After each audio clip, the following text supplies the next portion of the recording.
So, ladies and gentlemen, welcome back.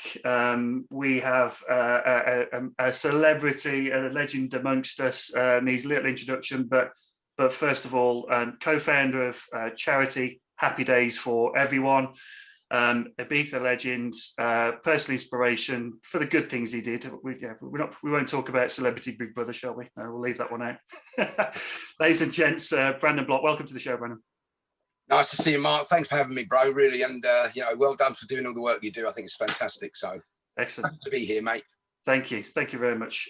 So let's kick a few things off then. So we want to talk to you about mental health, but before we do that, let's find out how you've been doing, really. In comparison to a lot of other people, I'm sure, who've been struggling, I've been okay. I mean, look, I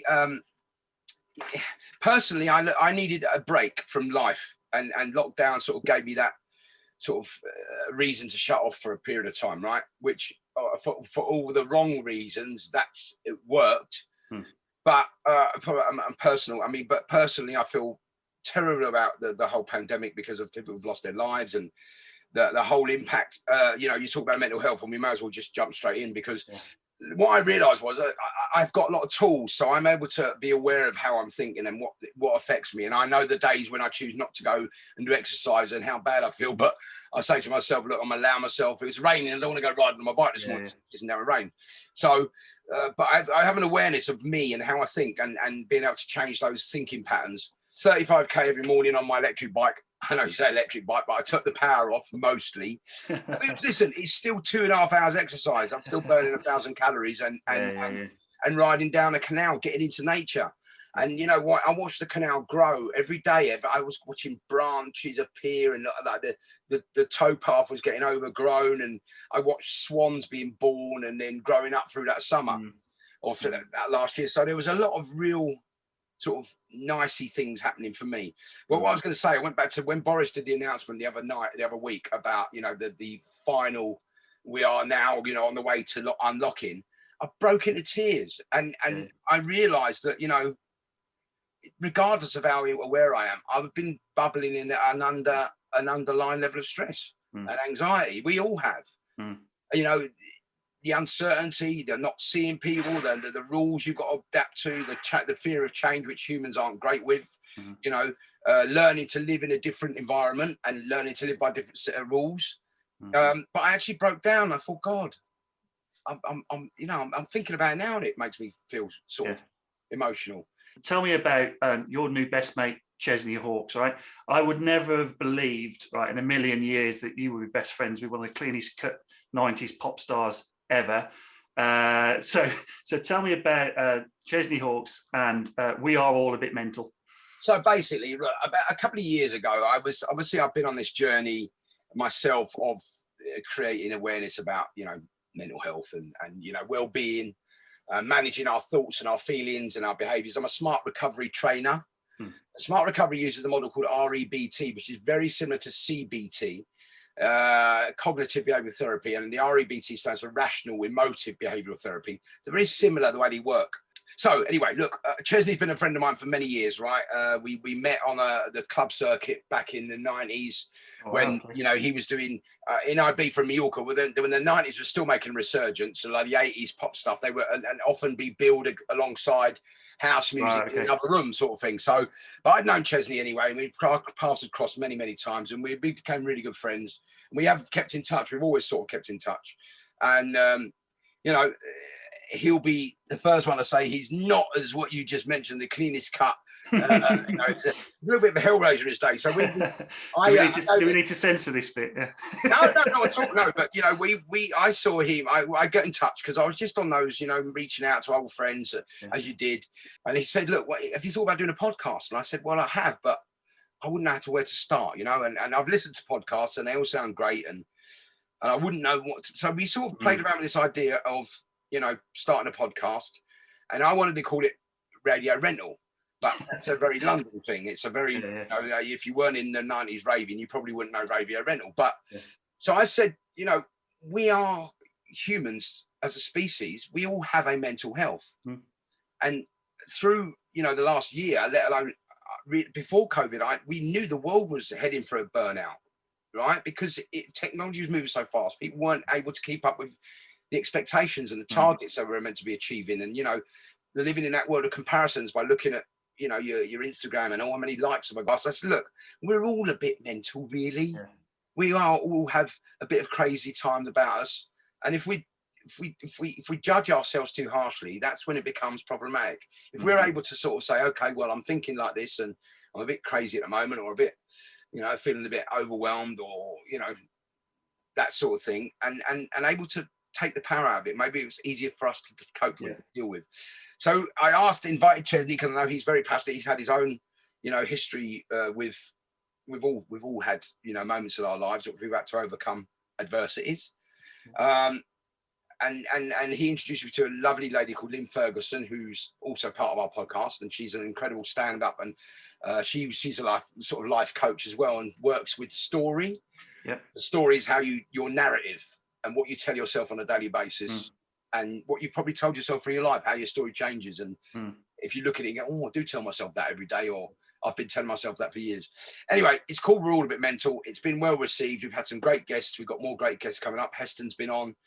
We had SK Shlomo, great beatboxer, who's again had against adversity and trolling, as you were saying, had to come out and address that in massive issues, and suffered with suicidal thinking, ideation, like many of us have, I suppose. But yeah, and it's just it's a lovely project, and it's coming to fruition. I became a goal mapping practitioner about 2.5 years ago. My friend Brian Main, he's the goal mapping guru, and he taught me how this practitioner. I can teach it now, but if you see the wall behind me, there's my map, one of my maps. Okay. So it's like a vision board, but it's also got pictures, and you do words and pictures joining together, and it's using your whole brain. So it's every section of your brain. So articulate, so the stuff that's good at reading and maths, and and working things out, plus the creative side, the visionary.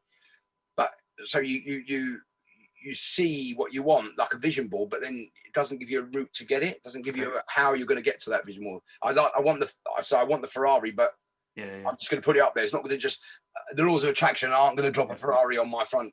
I'm going to have to do something to get it. Do you know what I mean?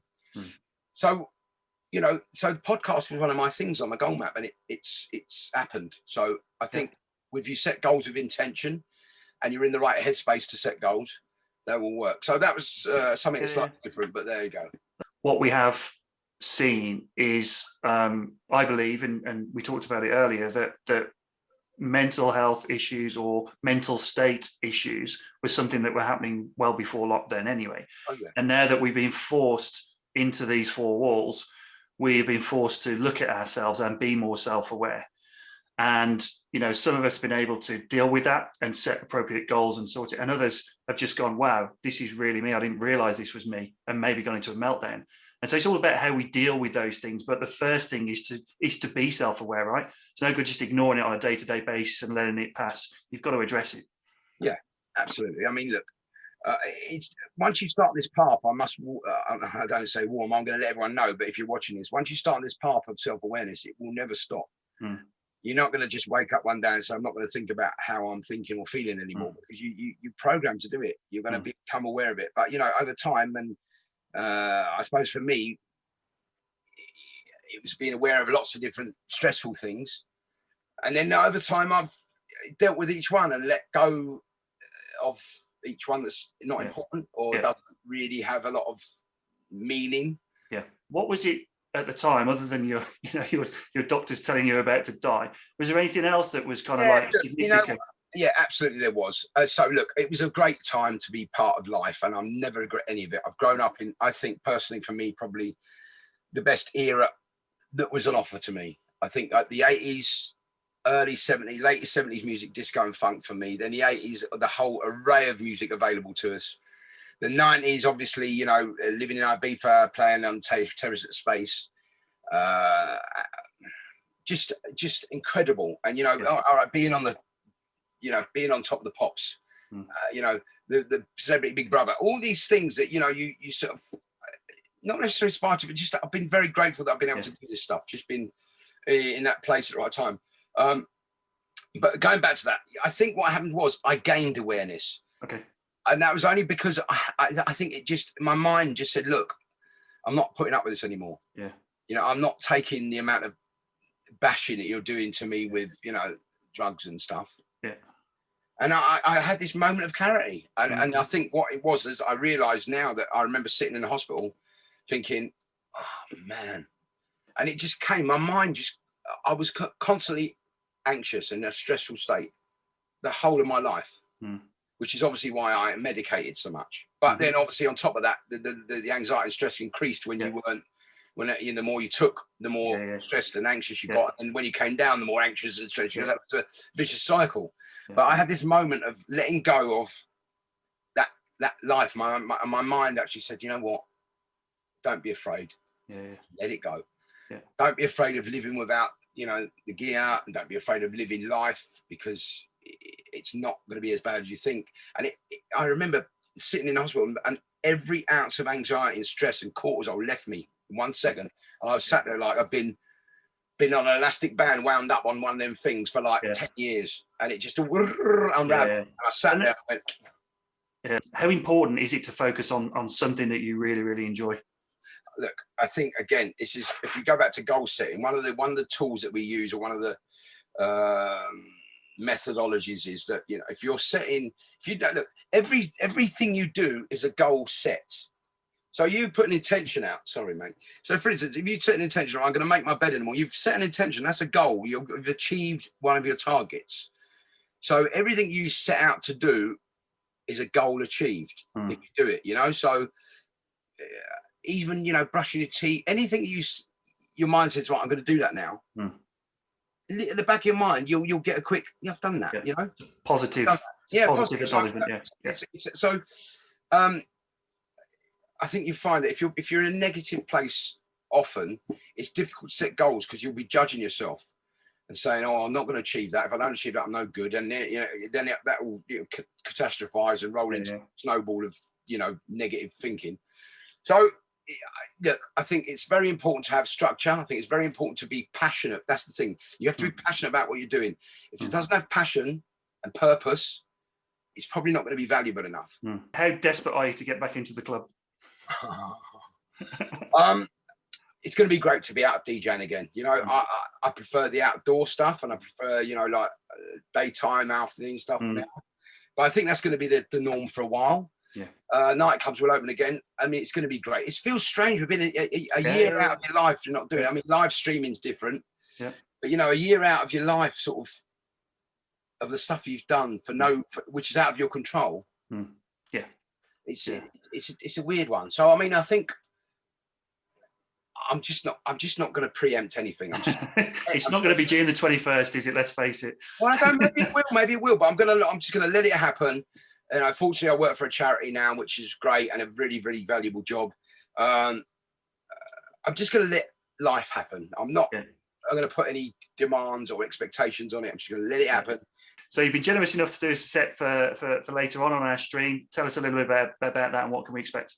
Well, I just, you know, I've been doing like spin classes lately, and I got into sort of a more, just for the lockdown. I mean, my genres of music are very wide and spread, but this one was quite sort of more pumping-y, driving type thing. So I thought I'd just give you this little spin bike mix for those of you who want to get into a groove. That's what it is, really. Cool, excellent. Well, we'll look forward to that. Brendan, once again, thanks ever so much for your time. Thanks for your great work in the charity as well. You know, there's lots of people who need your help, so keep it up.